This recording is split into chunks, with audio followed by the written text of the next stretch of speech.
Hello, everybody. Welcome to Old Tales of Nevada, past and present. Glad to have you with us this week. A great show in store, talking with one of the best authors here in Nevada, focusing on the history of Nevada. We'll be talking about his new book right after we get back from this message. Hi there, I'm Roy Marshall of the Marshall Mint in Virginia City, Nevada. I'm proud to announce that our 7-ingot set honoring the V&T Railroad is now finished. That's right, Roy. These beautiful 999 silver ingots celebrate the engines from the world-famous V&T Railroad and honor Nevada's sesquicentennial. These limited edition treasures can be purchased only at the Marshall Mint in Virginia City, Nevada. Or visit us at marshallmint.com to get yours today. Get the Charter Spectrum Triple Play. It's more than meets the eye. With over 200 free HD channels available, it's the most HD you can get. Instant access to over 10,000 on-demand movies and shows. Plus the Charter app for live TV that jumps to mobile devices in any room. All that for $29.99 a month. Switch to Charter Spectrum Internet, faster than the speed of WoW. Take off with 60 megs of speed, bandwidth that lets multi-people multitask, stream movies, play games, watch videos, and share vines all at once. No slowdowns. Shazam! For only $29.99 a month. Just call 877-959-1634. Then pick up Charter Spectrum Voice for unlimited local and long-distance calling. And catch this. No drop calls. Stuck in a contract? Charter pays up to $500 to get you out. Charter Spectrum TV, Internet, and Voice, $29.99 a month each. Call 877-959-1634. See for yourself. Call Charter today. Fun, fashionable, furs. Epitome of glamour for decades. Designer lines for women and men. Only the best will do. William Furs is the ultimate shopping experience for Reno, with furs, accessories, and great gift ideas. Winter is here. Enjoy savings of 20 to 50% off. Treat yourself or your loved ones and choose from thousands of pieces in our beautiful new inventory. William Furs, a full-service fur salon since 1977.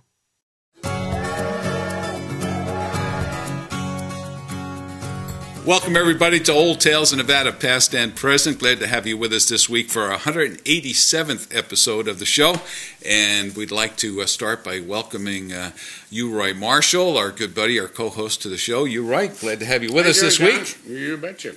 And our special guest sitting between us is a good friend of the show, and his name is Stanley Paher. He's one of our prolific authors here in the state of Nevada. And Stanley, we'd like to welcome you. Welcome you back to the show, actually. It's good to be here. Yeah, good to have you with us. So, great show in store. We're going to be talking about your new book, which is entitled Nevadans, the Spirit of the Silver State, and look forward to that. But before we get to you, Stanley, we will always like to go to you, Roy. And you, Roy, likes to tell us about why we do the show. It's a very special reason, actually, and we've spent many weeks, many months accomplishing the mission for the show. So tell us what it is, Roy. You betcha. Well, the reason why we do this show is because everyone that lives makes a certain mark on the earth. And that mark may be big, may be little, and may be very wide. But all of us make a mark on the earth, and that those in this community, which is more or less has been a pioneer community, these community leaders have been famous in their own way, in their own places here in the state of Nevada. And our show is an effort to not only make people proud of them and their state, but to indicate why the state of Nevada is such an important state in the United States. Because if it wouldn't have been for Nevada and the Comstock Lode, we probably would be France, Germany, and England instead of the United States of America, because we owed more than what we were worth to them, and Abraham Lincoln did not have enough money to feed the troops. That's right. So it was out of the generosity of the miners of Nevada that the Civil War ended and the United States of America came into being. And, of course, in those days they used different types of money than what we use today, and everybody likes money and wonders why money is what it is, but in the old days, there was goldbacks and greenbacks. And today, we have Federal Reserve no backs. No, not worth much either. Not worth much. Costs us 27 cents a sheet to make money today. Isn't that amazing? But at any rate, we do this show to make people proud of the state of Nevada. And although there doesn't seem to be a lot here it was very important and is very important to the United States of America. Yeah, we've had guests on the show that created great history for the state as well as for the nation and the world.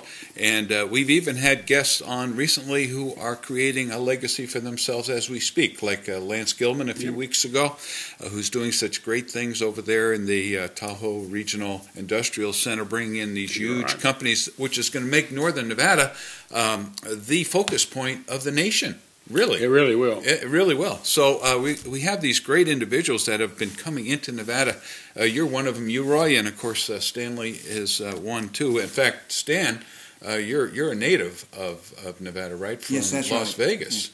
And then migrated up here to the north. But you're carrying on the tradition up there in the Comstock, doing your mining and gold. Silver and gold bars, and also making up railroad ingots and things that are historic to the state. That's right. In fact, you can get that 7-piece Yeah, we have all 7 of them done now. You can get them at the Marshall Mint or look on our website or give them a call. Right, and then you have the Silverland Inn and Suites. And we have the Silverland Inn and Suites Hotel, which we'd love to have you come and stay up in Virginia City in a relatively modern hotel. Right, and it sits right on top of the old workings there, right? Right on top of the old workings. Yeah, it's about $50 million worth of gold probably in the basement. It's really a fascinating story and a fascinating area around there. So if you find Roy up there on some summer day, he'd be happy to tell you the whole story. Oh, yeah. Probably even let you break off a little piece of ore. There you go. All right. That's a bonus. Sure. All right. Well, let's get to our special guest here, Stanley Paher, who has been on our show. This is your 3rd time, I believe, on our show. And every time you create a new book, we have you on because it fits right in with what we're doing with the show and highlighting Nevada and the great history of Nevada and individuals of Nevada, right, Stanley? And showing what a great state this is, all the way from its inception, even to the present time. And the future looks bright and cheery. Absolutely. Well, tell us about this book. This is called Nevadans, the Spirit of the Silver State. And like I said in the intro, I believe that you've created 29 books, authored 29 books. Your most famous of them all was the one I believe you have sitting next to you. Nevada Gold Towns. Ghost Towns? Mining camps. Sold about, what, 70,000 of those? Almost 70,000. Almost 70,000 of those. That's quite an accomplishment. $49.95 price tag. There you go. Available on Amazon.com, I suppose, right? No, I don't deal with... you don't? If you want to get it, you can go to my website or to a bookstore. A local bookstore here. No fancy things, no disc, no Kindle. Okay. You got to read the physical book. All right, very good. Well, the new book came out when? It came out right around the 1st of November of last year. And why did you dive into this particular subject, Nevadans, the Spirit of the Silver State? What was your motivation for that? Well, 3 other people were putting out a tribute to Nevada's 150 years of existence as a state, called the Sesquicentennial Year. And I had a large archive of pictures, stories I wanted to get into a book. And after seeing a large collection of pictures from a collector in Florida on vacation down there, I came back from Florida December 15th of 2013 and just started writing. And I made a outline at first. I learned that from Irving Stone. I met him one time, famous Western author, man who matched my mountains. And to do an outline first and then stick with it regardless to the end. And it proved to be good because there's 65 sections in this book. All the way from the early explorers, John Fremont and those fellows, all the way to the early immigrants going west, especially along the Humboldt River en route to California after the discovery of gold in 1848. These were the famous 49ers. And then into that period from 1850 to 1859, where there were placer gold miners in what is now western Nevada, especially Gold Canyon, below Silver City and above Dayton. When you say placer gold, to help people understand what placer gold is before you go much further. This would be gold found in rock, gravel, sand, and usually sifted out through panning, sluicing, or nowadays through a nugget shooter called nugget shooting. Oh, okay. But in 1859, when in the spring of '59, when silver was discovered amid the gold placers up near Gold Hill in Virginia City, it all changed after that. So each section of the book, 65 sections, you say, covers a different portion of history about Nevada. Well, we actually, about half of those would be chronological. Then after that, it's topical. For instance, in the topical section, business and industries in Nevada, the Freeport Law, how it affected warehousing in Nevada, how Nevada promoted itself, how Las Vegas and Reno promotes itself, tourism, then into modern medicine, education, things like that, all the way to what I like would be the unconventional politics of Nevada ends that section. Yeah, that's fantastic. So did you have collaborators on the book, or did you have all of this information at your disposal pretty much in your own mind, in your own archives? I had much of it already as far as stories, but especially pictures. My archive is more than 3,000 photographs of early Nevada, plus a lot of modern ones. Yeah, how do you collect those kinds of archives? Over the years since the late 1960s, when I began writing, I would see pioneer families. I would duplicate, shoot their pictures, or they said you're taking off pictures. What they meant is you're copying the pictures. And then I've gone to antiquarian book fairs, this and that, seen collectors who want to sell their collections, and so I built up this large archive. Do you keep it? You keep it at home and catalog it, or do you have the historical society maintain it for you? Oh no, not at all. When I moved from Las Vegas permanently to Reno in 1982, I built a home out in Juniper Hills, and the heart of that, and we started with building a vault. Oh, you a did? Walk-in vault, Okay. fireproof throughout, because I have numerous rare maps and and books as well. And I was going to think it had to be somewhat hermetically proper too, right? I mean, you have to have the right airflow and those sorts of things. Well, actually, it is dead air in there. Oh, it is. In that it's underneath. It's underneath my garage, and I have a 2-story home where you actually enter on the second floor. Okay. And so everything's underneath, heavily rebarred, all brick underneath. Yeah, because you don't want to lose that. Oh no, great treasure. You can burn my house down, and the 2 fireplaces, and that room will survive. Yeah. So it's great though that you were able to access all of that into the book Nevadans, the Spirit of the Silver State, so that we could all share. You have as a treasure down there in your home. Well, thank you very much. Yeah, I so we look forward realize to this is really the last large book I'll ever do. There will be smaller ones. Oh, sure. This one took a whole lot on me, John. A lot of authors say that, and then they go back and get refreshed, and then they come back at it with another one. So. That's right. That's a common theme. It is, isn't it? So by April 1st, I realized I would not finish by October 31st unless I enlisted the help of various Nevadans, and 26 other people are in this book. Oh, that's super. Including our good friend over here, Roy Marshall, who spoke about his reasons for coming to Nevada. So we look forward to that. Now, I would like to say one thing, too. Okay. Since I've been a prospector here for 40 years. This would be the book to get to start with. Yeah. And if you're looking at going out into the state of Nevada, it would be very advisable for you to buy this book and study it before you go, and every trip would mean so much more.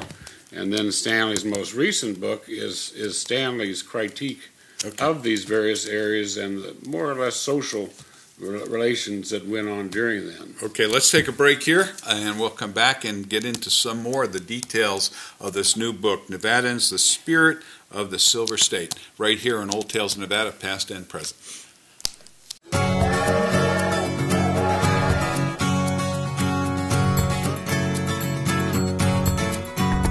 If you're a fan of Old Tales of Nevada, Past and Present, we are proud to announce that now you can purchase any of our past episodes on our new website, talesofnevada.com. That's right, these stories of our great Nevada history are now available to you on DVD. Over 180 individual episodes featuring the people, places, and stories that have made us all so proud to live in this great state. So get yours today, A Piece of Nevada History. Visit talesofnevada.com. At Harry's Quality Cars, the 500 vehicles in stock speak for themselves. Most of us have one owner car fax reports. We all have warranties. I have very low mileage. I'm the prettiest car in stock. I'm muscle-bound and ready for the hills. Harry's Quality Cars, local and family-owned for over 40 years on Kitski and Gentry and on South Virginia Street. Harry's cars really do speak for themselves. Drive one of us home today! Shoeman's Custom Cycle with a biker's bike shop. From the new set of pipes to custom renovations, building ultimate machines is our reputation. Feel the performance, experience the power. From chrome to leather, the selection doesn't quit. If it wasn't done to Shoeman's, it ain't. Shoeman's Custom Cycle with a biker's bike shop. We've invested billions to bring you the most advanced network in the nation, Charter Spectrum. Get the most HD anywhere with Charter Spectrum TV. Over 200 high-def channels available, 10,000 instant on-demand choices, and the Charter app to watch live TV anywhere at home on your mobile devices. Just $29.99 a month. Call 866-517-6150 now. Charter Spectrum Internet accelerates you to incredible speeds. 60 megabits per second, 20 times faster than phone company DSL. Just $29.99 a month. And Charter Spectrum Voice delivers unlimited calling with none of the phone company's extra fees or taxes. Just $29.99 a month. Charter Spectrum. More free HD, faster internet, unlimited calling, and no contract to sign. Just $29.99 a month each. Call 866-517-6150 now. Charter Spectrum is here.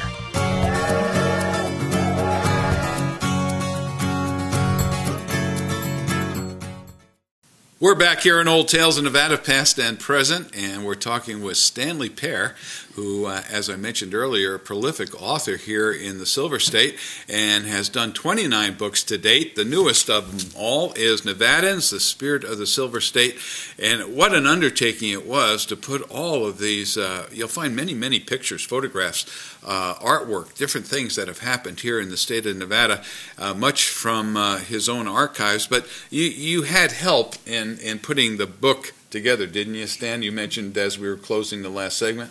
Yes, way back when I started it in December with the outline, I dreamed of writing all sections myself. Uh-huh. But by April, I realized I would not finish on October 31st unless I enlisted help from various people. I mean, Guy Clifton, Marilyn Newton, John Seelmeyer, who's in business, and then some people from Central Nevada and Southern Nevadans as well. Because after all, it's a statewide book. Statewide book, right? Yeah, and they have such great stories to tell. We've had them on our show. Yes, all of those ones you've mentioned actually, and they're special people, and they bring a lot to the state of Nevada, both historically and even modern day. So who could tell the story of World War II, how Nevadans was affected by that great event, other than Judge Chuck Weller? Yeah, well, he's an expert, isn't he? Absolutely. He will do a book eventually. I've seen his manuscripts, and I've encouraged him. Yeah, he knows so much about the military in Nevada. Absolutely. And the saddle, what's that famous saddle he brought back from Washington, D.C.? Horsley's, was it Horsley's Horace saddle? Greeley's. No, the general. Who was the general out there in World War II? It's sitting over there at the archives in the... over at UNR at the Historical Society. Yeah, yeah. So it's there. So people like that. It's just a storehouse of and knowledge. Who can tell better the story of this water situation, Lake Tahoe, Truckee River to Lake Pyramid, other than Frank Mullen? Yeah, and so these are well-known Nevadans who've written these specialized segments of this book. Great. So you got it all done, and right now you have 3,300 copies that were printed. That's right. All right, and you sold over half of them, it sounds like. No, actually about 1,440 right now, which is enough to pay the printing bill. Oh, super. And like you said before, it's available at private bookstores around the city, and or you can go to your website, which we put up on the screen there. But I wanted to spend some time exploring the book itself, either individuals or events that you consider to be the most important for Nevada. And I'm going to pick your brain a little bit on that. All right. Well, I would say that Nevada's 150 years of existence as a state conveniently divides into three segments.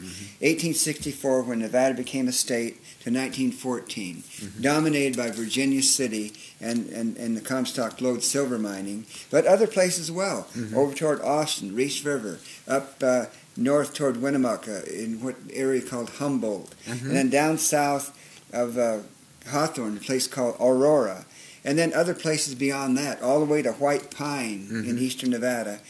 But by 1878, mining in Nevada was definitely in demonstrable decline. It was. And why? Why? Because there's plenty of ore out there. What caused the decline? I would say the prices of precious metals. There were other mining booms elsewhere, which drew the mining camp crowd. Tombstone, 1879. Bodie, 1880. Okay. Up toward Montana.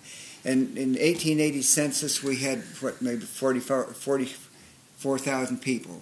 The 1890 census, down to 42. Really? The 1900 census, down to 41,000 people. In the entire state? In the entire state. Man. But with the discovery of silver at Tonopah by Jim Butler and his legendary burrow, this triggered another rush of mining to Tonopah, down to Goldfield, into Death Valley, Beatty, and all over the state.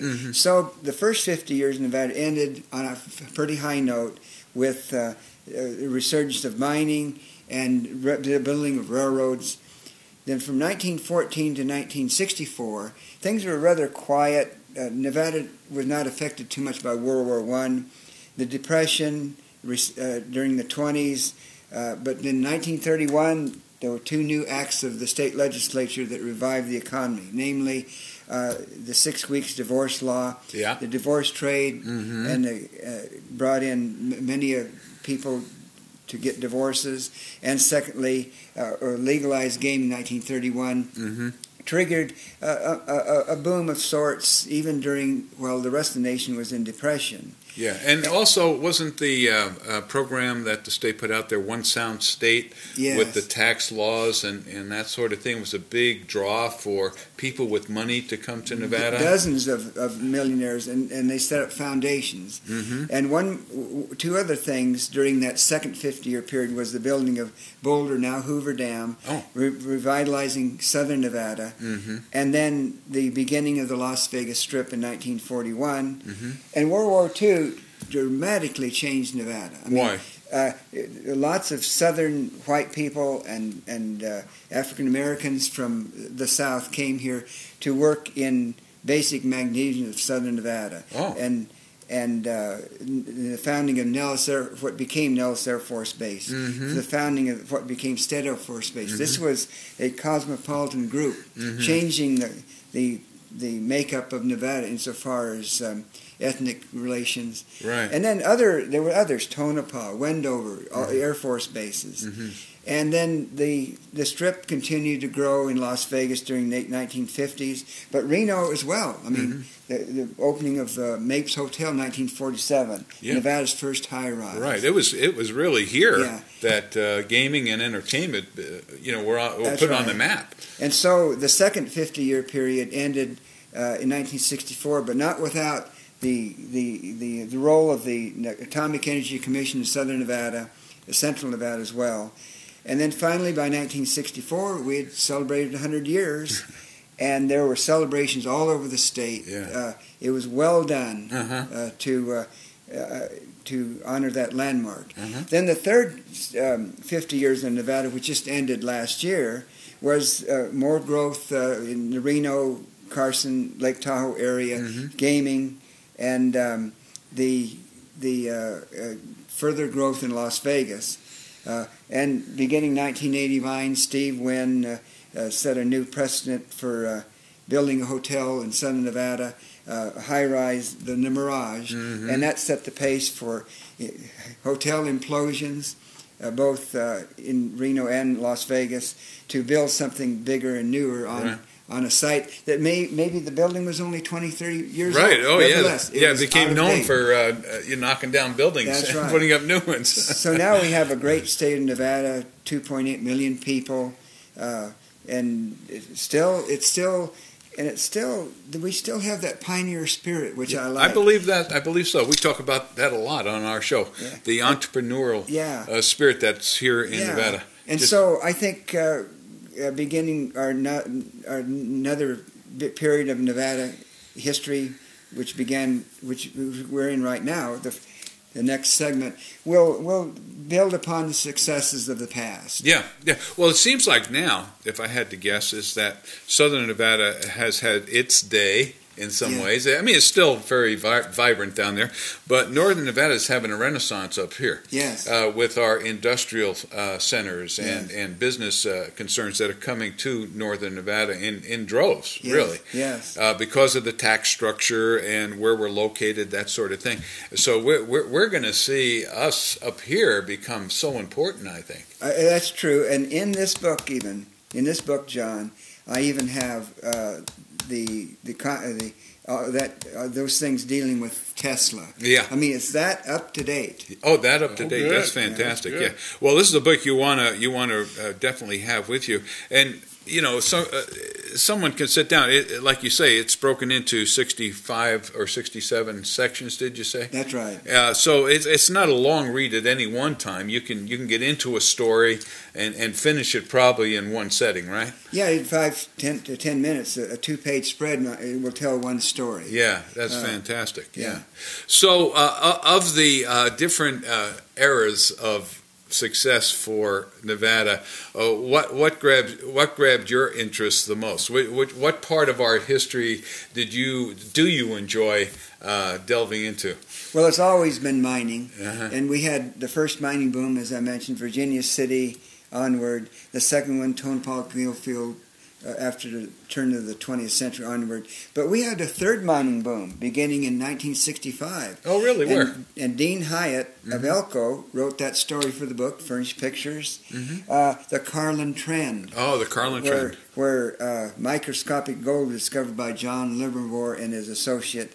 And new mines opened up north of Carlin. And they employ 28,000 people. Yeah, high-paying jobs, too. Yeah. 90,000 a year. Yeah, not bad at all. But they have to move a lot of dirt to get to that gold, but it's there. That's right. And they're even getting into not only open pit, but some shafting. Oh, they are? But that 28,000 people includes other places like Bald Mountain in White Pine County, Round Mountain in central Nevada, which, if you go there to Hadley, between Tonopah and Austin, there are tours there once a day. And it's such a delight to go on that and see how dynamic Nevada mining is. Well, it's amazing to me how much of the state has ore in it. I mean, it's you talk about it all the time, right?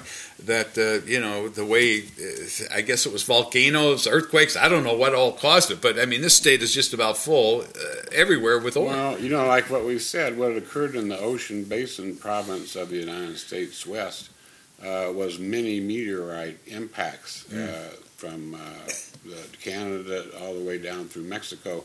Those meteorite impacts caused intrusives to come up from the earth, like Mount Davidson at the Comstock, or Mount Tenebo, few mountains down. These intrusives allowed the exhaltation of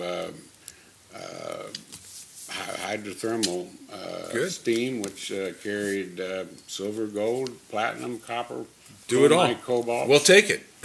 Whatever it was, we're all for it. And what a boom. Yeah. We got a break right here for another commercial break. So back with more about the book and Stanley Paher and Roy Marshall here on Old Tales of Nevada, Past and Present.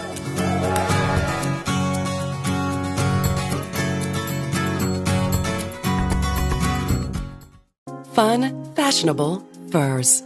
Epitome of glamour for decades. Designer lines for women and men, only the best will do. William Furs is the ultimate shopping experience for Reno, with furs, accessories, and great gift ideas. Winter is here. Enjoy savings of 20 to 50% off. Treat yourself or your loved ones and choose from thousands of pieces in our beautiful new inventory. William Furs, a full-service fur salon since 1977. Deluxe Travel has been serving the Northern Nevada business and leisure traveler for over 30 years. Make 2014 the year Deluxe Travel meets your travel needs. Don't be fooled that you can find better deals on internet travel sites. Deluxe Travel will always get the best prices and provide the personal service you deserve. Let Deluxe Travel send you on your travel destinations today. Deluxe Travel, the official travel agency for Old Tales in Nevada and most Reno businesses. Have a great trip. At Harry's Quality Cars, the 500 vehicles in stock speak for themselves. Most of us have one owner car fax reports. We all have warranties. I have very low mileage. I'm the prettiest car in stock. I'm muscle-bound and ready for the hills. Harry's Quality Cars, local and family owned for over 40 years on Kitski and Gentry and on South Virginia Street. Harry's cars really do speak for themselves. Drive one of us home today! Hi, and welcome to Boutique Elegante. We're so excited about the new fall fashions. Of course, denim is still the key word for casual fall. Team with tunics or sweaters, you'll look great. That's over-cargo pants in the Loden for fall colors. Coat sweaters so perfect for fall weather, done in high-fashion designs. You'll find the perfect ensemble for your special evening at the theater, the cruise, Reno, or San Francisco. All of this and so much more at Boutique Elegante.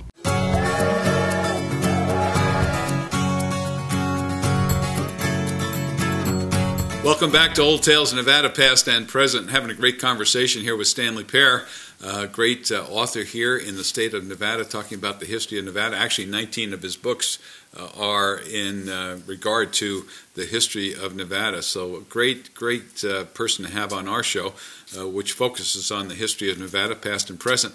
Roy, you were talking about what caused the state of Nevada. It's so unique from other states because it's so full of gold and silver and other minerals we don't even talk about very much, but very valuable. And Stan, you wanted to add a little bit more to that, didn't you? He was talking about Cortez and the third mining boom in Nevada, which began in 1965 and is going full blast, literally. Yeah, really.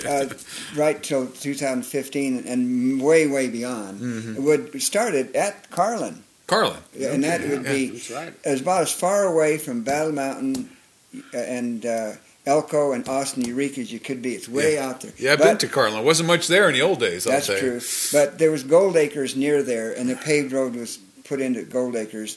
And you go there now, there's a couple of big open pits, there's big mills and so forth. The mining industry is nothing short of fantastic. It is fantastic. Sometimes we don't value it enough, and sometimes it gets a negative viewpoint from the populace here in Nevada. But without mining, where would we be? Well, we wouldn't have been a state. Yeah. Because after all, Nevada was just part of western Utah Territory in 1861 when Nevada Territory was created. And we were nothing except for Virginia City and Gold Hill. No Reno yet. That'd be 9 years away. Carson City was just a hamlet of 1,500 people. Amazing. Yeah. Amazing. Yeah. But it was needed at the time. Like Stanley says, everything had gone down. But the individuals like John Livermore, who was a personal friend of mine for about 20 years. Oh, no kidding. He was the major developer of no-CM gold in the United States and some other locations. Out there in Carlin, huh? Yeah. Out there in Carlin on the Newmont Brothers Ranch is where it happened. Oh, okay. Yeah. Is that how Newmont Mining came to be then? Holiday and her husband had a shack just off the way from there. Just a shack. The true story we need to tell of that area, like we have told, not real well, but pretty well, of the Comstock. Yeah. It's its own story up there in Elko, Carlin, over in that area. Yeah. It certainly is. And John Livermore has been honored by the Visitor Center at the Tonopah Historic Mining Park is now the John Livermore Center. No kidding. Never heard of the man before myself. It's the first time I've heard the name. They named this place out from the park right there in Tonopah. Oh, really? They have a miners' park there. Okay. I'm a member of the board of directors, and we're always trying to raise money, and there's tours. We put on 6 events a year. And the Tonopah Mining Park is really the one thing in Nevada that honors mining. Fantastic. So, but John Livermore is from the Carlin area?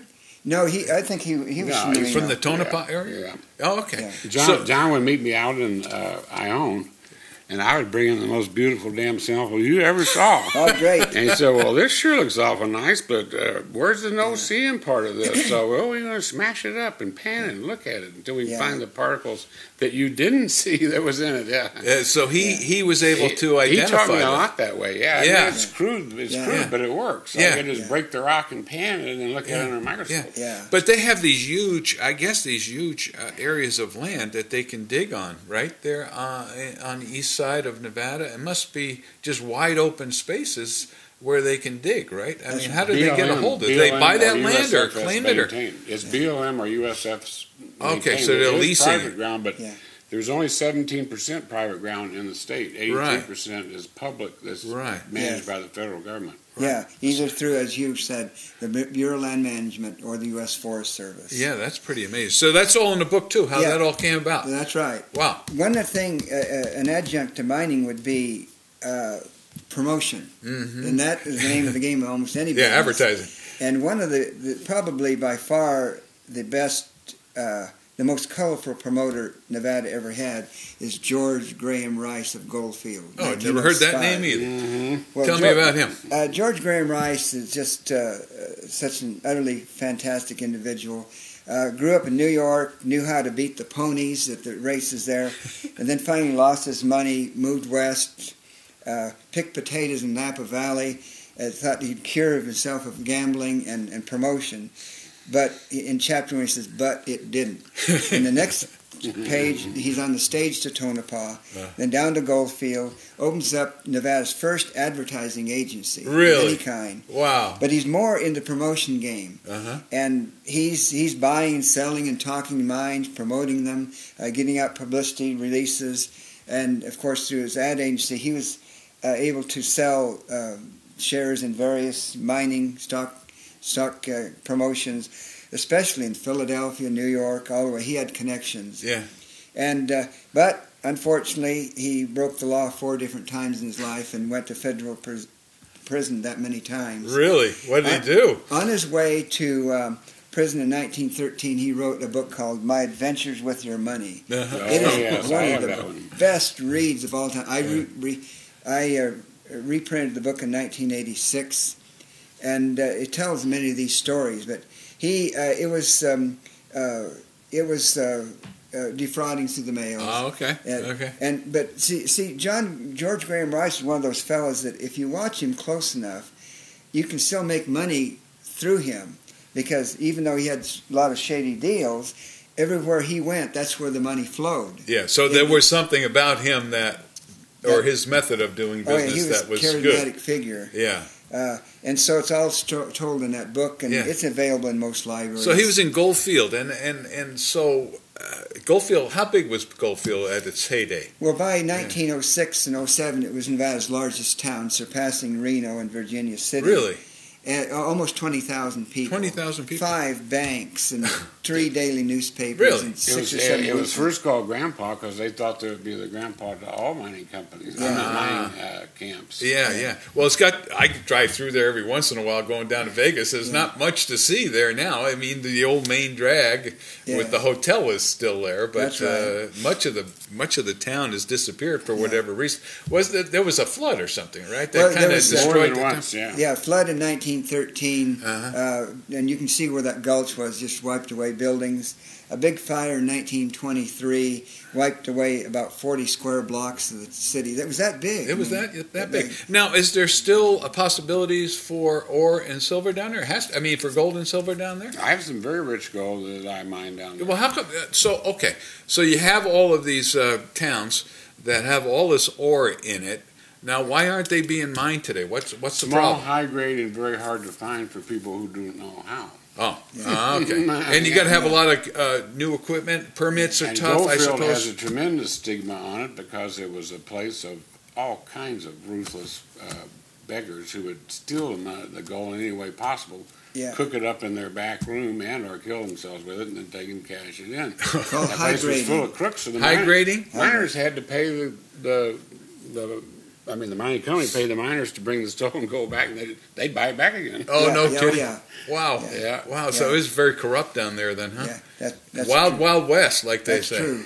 Wow. But Goldfield was the center of politics and, Yeah. and finance there for about 5 years. Yeah. So the whole story's in the book. It's in the book. It is yes. there. So is there any activity down in Goldfield now, just to sum up that little story? Only- Not much. Not much. Just a few souvenir gift shops, things like Yeah, that. why isn't Newmont in there? Why isn't Marshall Too small, high Industries? grade, and hard to find. It's That's just right. hard to find. They That's don't want right. to go through. But it can't be any harder than finding microscopic It's gold too out. small for them. They Too need small? They need big reserves. I see. Okay. I hear that US 95 north of Goldfield might be realigned to open up some area near the big mill site Okay. where the Goldfield consolidated. Oh, okay. But that means getting permission to divert the federal highway. Yeah.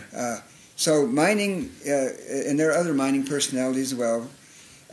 There are other kinds of people that were really important to development of Nevada, and George Bud Albright of Las Vegas comes into mind.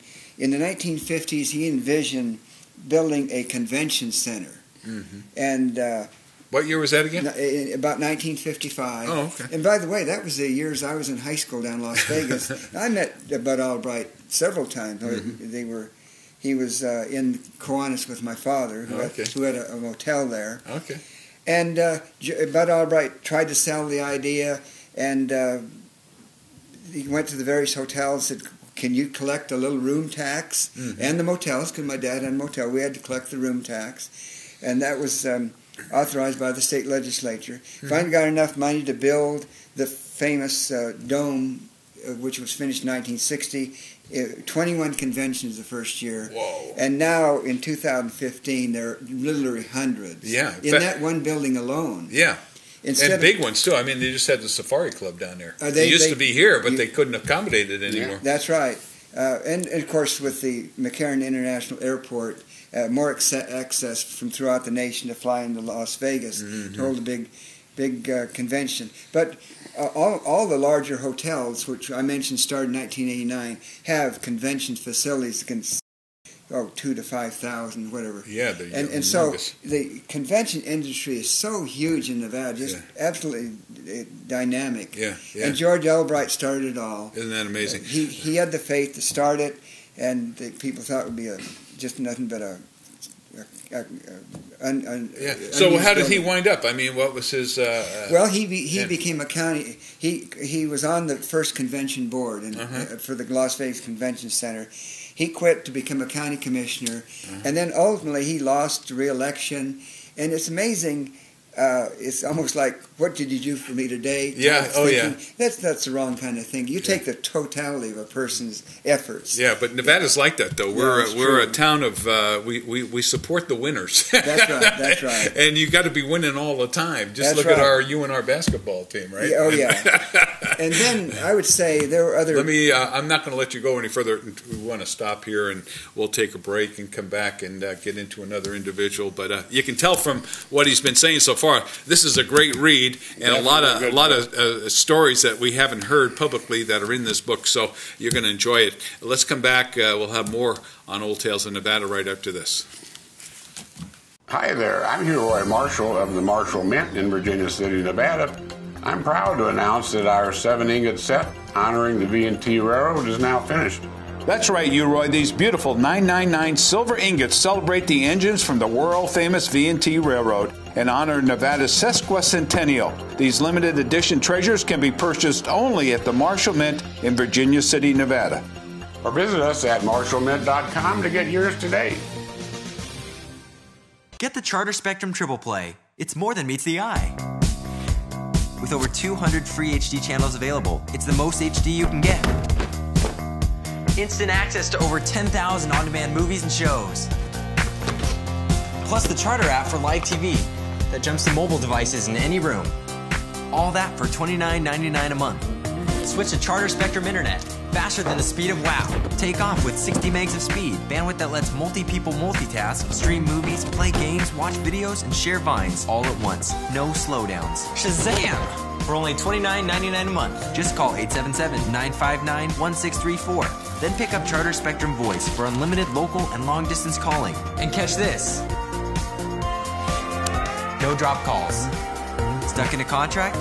Charter pays up to $500 to get you out. Charter Spectrum TV, Internet, and Voice, $29.99 a month each. Call 877-959-1634. See for yourself. Call Charter today. We're back here for our last segment of Old Tales of Nevada, Past and Present, the 187th episode, and a great show so far. Learning a lot about some of these events and individuals here in the state of Nevada. It makes it so wonderful to be here and brings us great pride. Stanley Paher with us today, author of the new book, Nevadans, The Spirit of the Silver State, and we're talking about some of the different individuals that have brought such great ideas and things for us to appreciate right here in the state of Nevada and even around the world. And Stan, we were going to focus a little bit more on some of the ones up here on the northern Nevada side. Yes.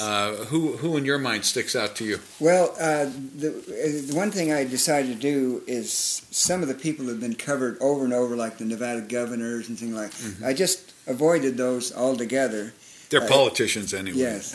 But Wovoka, the Paiute prophet from Lyon County near Yerington, sticks out to mind. He started this a ghost dance, which was religious in nature and political. And it led to a nationwide movement on behalf of the Indians, especially it's in South Dakota. Bury My Heart at Wounded Knee was the book. Yeah. Let's do one governor. I mean, Jim Gibbons is unconventional politics because he's from northern Nevada. He still lives in northern Nevada near Elko. Is he? Yeah. Oh, he's near Elko now? But he's the one governor that's been overridden by veto more than any other governor. And, of course, his antics with the cocktail waitress down in southern Nevada in a parking garage. Yeah. He finally got off, and I don't think the woman got much for alleged sexual intention to sexual assault or whatever. And so there's other stories like that made Nevada great. We're full of characters, that's for sure. Of course, well known as the Big Four of Virginia City: Mackey, Flood, Flair, and O'Brien.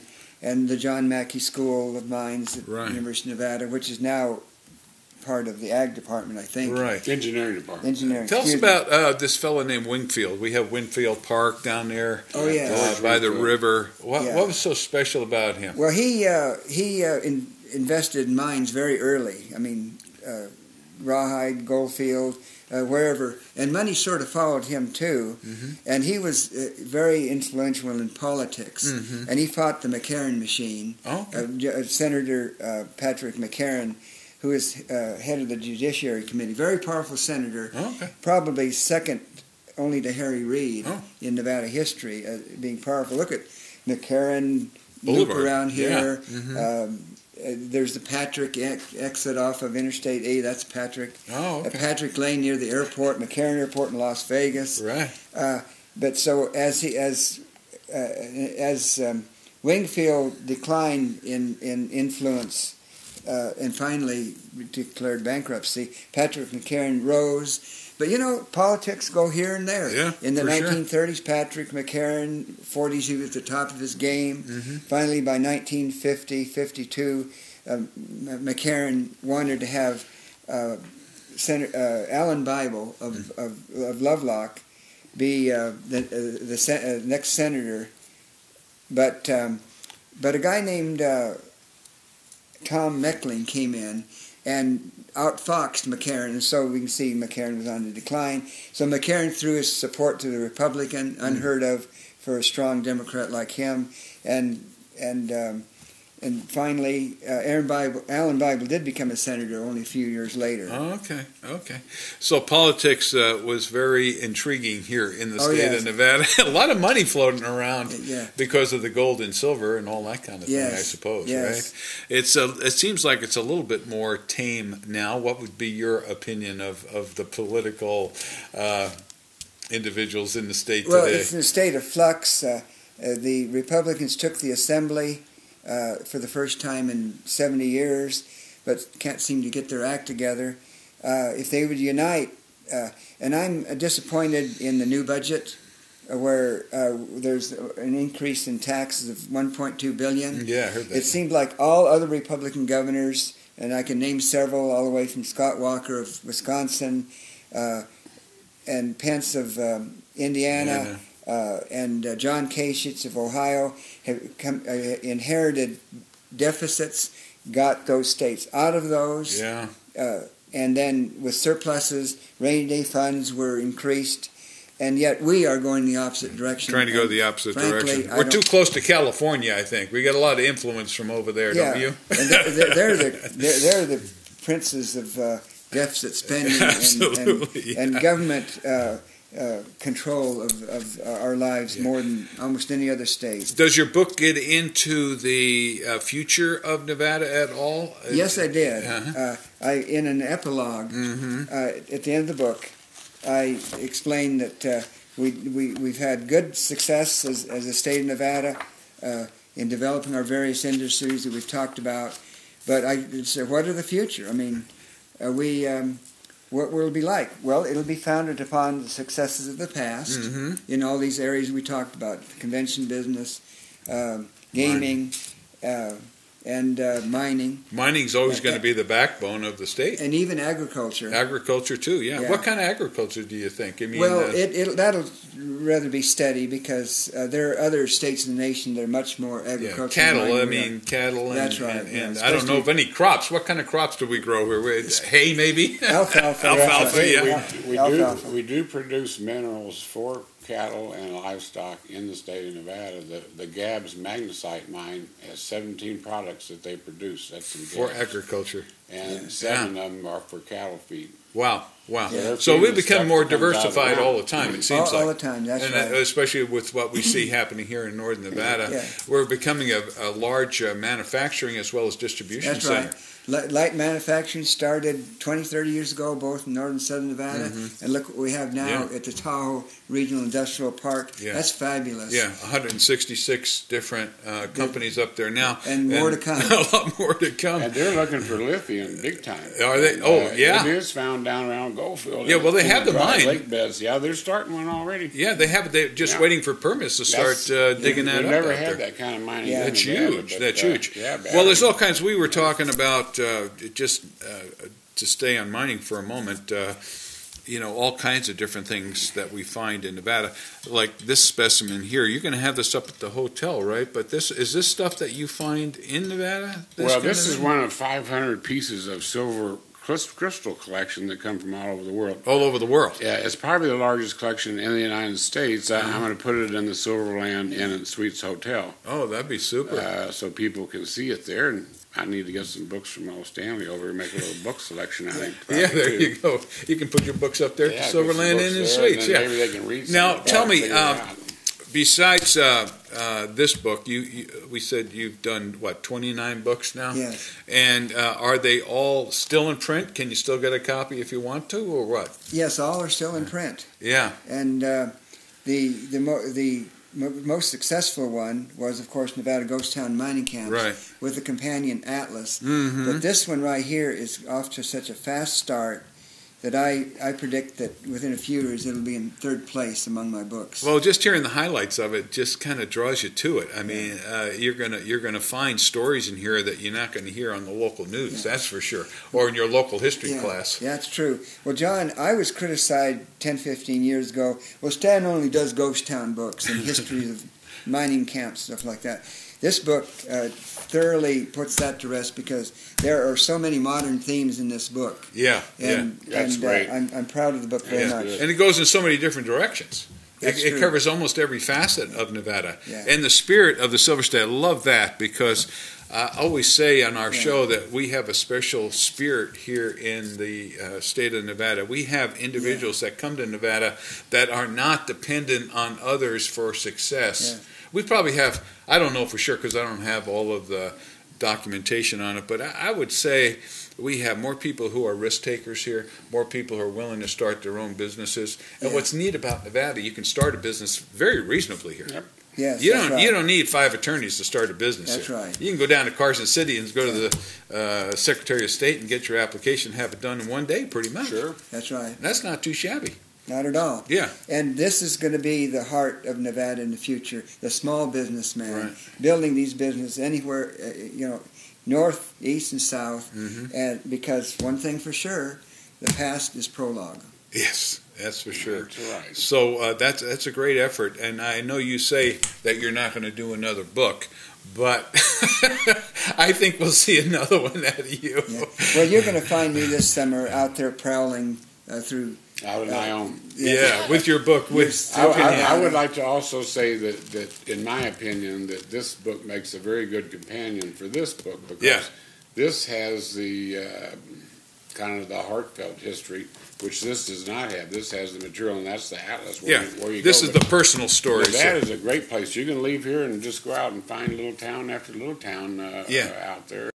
Yeah, Get there's day trips you can take at a Reno, right? Get out to the ghost town or whatever, explore and still come back if you want to. Right. You don't have to camp out necessarily. No, but nothing is better to me than to stay out, pitch your tent, cook your meal over a stove, and that evening enjoy the sights and sounds of the desert and watch that full moon rise. Yeah. And then go to sleep, if you can go to sleep with such a tremendous setting, and listen to the night sounds. Because you wake up a couple of times.